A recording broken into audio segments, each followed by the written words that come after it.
So my Pirate Joker, damn it. So my Pirate Joker costume is complete. I did a little bit of a final reveal photo shoot at this old pirate ship thing. You'll see those towards the end of the video. So what have I actually done to the costume since the last time you saw it? Well, just basically all the tiny details. It's all that little stuff that kind of makes a costume good, but is also too boring to really film. I'm not just gonna show you half an hour of me just sewing on some buttons. Until I get really popular, then I'll start a side channel that's just me sewing buttons. Anyway, the jacket, I did quite a lot to the jacket. I did replace the buttons with some more piratey looking buttons, even added some buttons on places where it didn't have buttons before. Just some other little blingy details to it, as well as some cuts and some leather stitching as well. I also did that same thing for the waistcoat. A lot of you were saying on Twitter the waistcoat looked a little bit too modern to really fit in with a pirate costume. So not only did I weather it a whole lot more, but I also actually changed the way the entire costume was put together to alter the way that waistcoat looks. You'll see that in the photos later. Also, I made the sword. Made the sword completely from scratch out of just scrap wood, basically. The sword is meant to kind of represent the cane that you sometimes see Joker with that had his head at the top. Probably wouldn't need that as a pirate who lives solely on a ship. So I incorporated that Joker head narcissistic design into the sword handle. Now for the eye patch, I decided to paint an eye on it. Lots of people like the idea of the eye. A lot of you suggested having a batarang just sticking out of the eye patch, but then I'd have to walk around with the batarang sticking out of my eye. Also for the makeup, I've decided it is going to be makeup.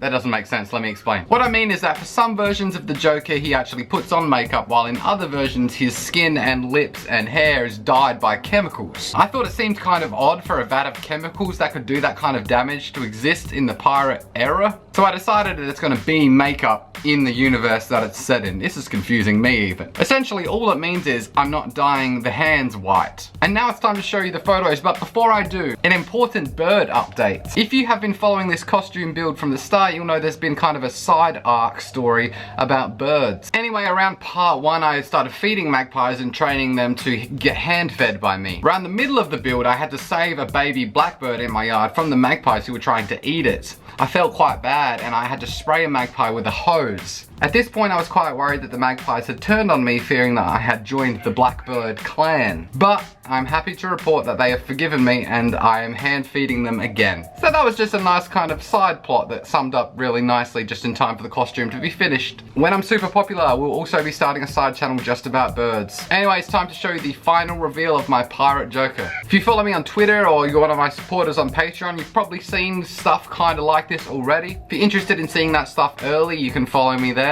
Or go to my Instagram, because in the coming weeks I'll probably release all the photos you're about to see on there and a couple of other ones that aren't in this video. And if you think this costume is cool, then it would help me out a lot if you just share it with people. In particularly Cosplay Chris, because if you remember, I only really did this costume because he did a really cool Pirate Batman and I thought that I should make an enemy for him to fight. So if we're ever both wearing our costumes at a convention or something, I probably won't hit him. He's actually stronger than me, I think. Anyway, no more talking. Here are the photos. Thank you.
So what do you think? Do you like it? Do you think I'm a stupid idiot who didn't do the thing you wanted me to do with it? Let me know in the comments either way. Now it's on to the next costume, I guess. If you want to help me buy stuff to make stuff, better stuff, Patreon. There's the link in the description. Bye. I hope you guys realize the amount of annoying effort that had to go into doing this. It took me like 40 minutes to drive to this pirate ship to take these photos, and I had to get changed beforehand and put the makeup on because I can't do it there. It'd be even weirder if I went in normal clothes and then got changed and put on makeup in the ship. If someone just rocks up and I'm just in there half naked, I'm putting makeup on inside of this pirate ship. So yeah, I just want to let you know that a lot of people at red lights have looked at me weird.